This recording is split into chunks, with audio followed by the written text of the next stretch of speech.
actionable, hands-on things you can do to improve your mind and improve your life.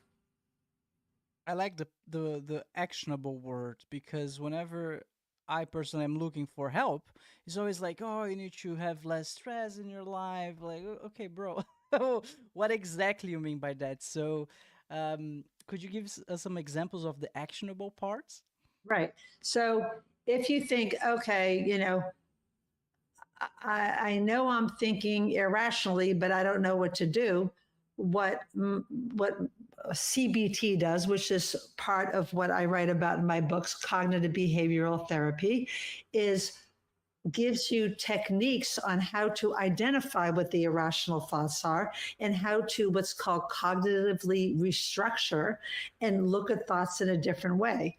It's not as complex as it sounds. Cognitive restructure sounds like a kind of a tough thing, but basically is you write down your thoughts and ask yourself, is it rational or irrational?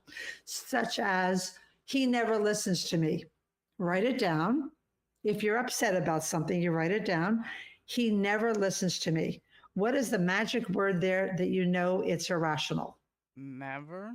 The word never, exactly. It's all or nothing thinking. All or nothing thinking is an example of a cognitive distortion. So, what I like to do is help people figure out what are cognitive distortions and how to change them into healthier ways of thinking. So, in this example, he never listens to me. Well, no wonder why I'm immobilized and so angry, because it's all or nothing thinking. So, how about he often doesn't seem to listen to me and it's upsetting to me? Then it's more you're a victor instead of a victim. No, you're not going to be as black and white. It will be more manageable and you can manage your emotions better if you think more clearly. So that would be an example of a cognitive distortion and cognitive restructuring.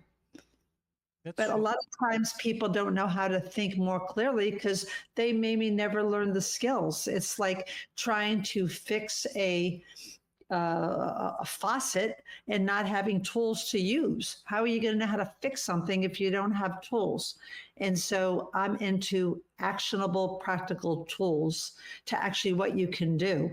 It's one thing to say, oh, think more clearly. Well, how do you actually do that? One of the ways that you can do that so is then writing it up, and then I mean writing it down.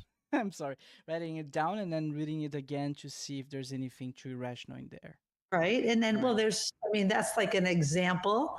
And then there's like logs you can do, different activities you can do to make sure you're on track. So, for example, um, if you think, I'll never get over this, he was the only one for me after a breakup. I'm thinking of a client that I did have that said exactly those words, and she was 17 years old. And he was the only one for me. I'll never get over it. And I actually saw her because at that time I worked in a youth guidance center and it was before cell phones. It was in the late 70s. And she ran in front of a car because she felt like her life was over. Oh. And obviously that was irrational thinking. And the police brought her in um, to the mental health center. And so I said, basically, I taught her how to look at things in a more rational way. I'm very hurt because he broke up with me is different from I can't stand that he broke up with me and I'll never love again. There's the cognitive distortion is fortune telling. How does she know she'll never love again?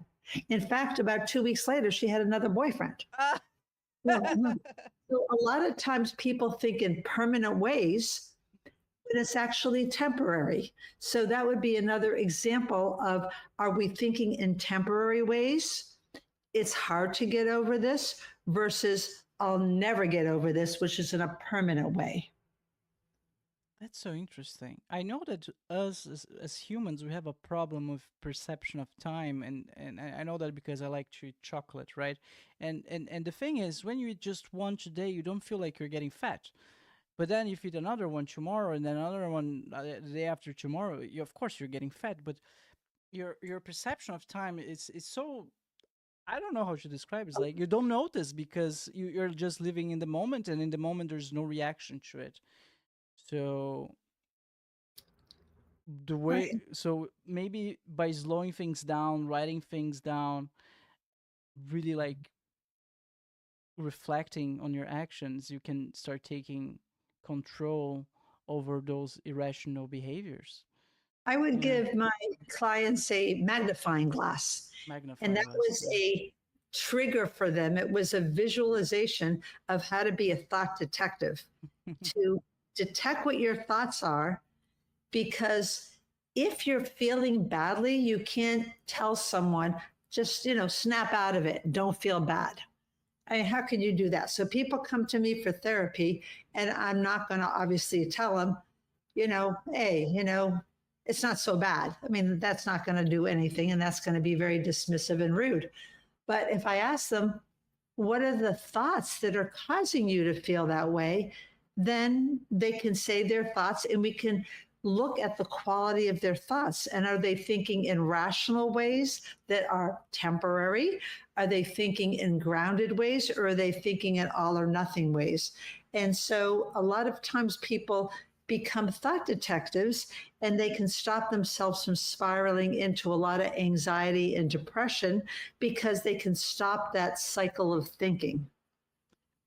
I see. I see. Um, Back at university, I had a teacher. He was a cinema teacher.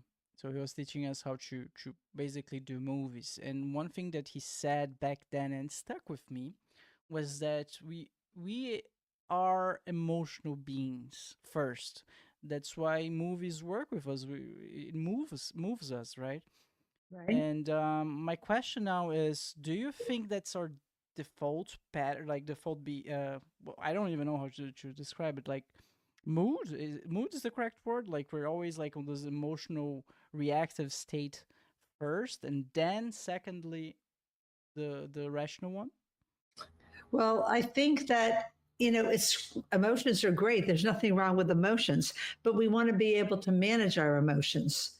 And you manage your emotions by thinking clearly. Now, if you watched a movie and you're feeling sad because of something that's very nostalgic or, touching in the movie,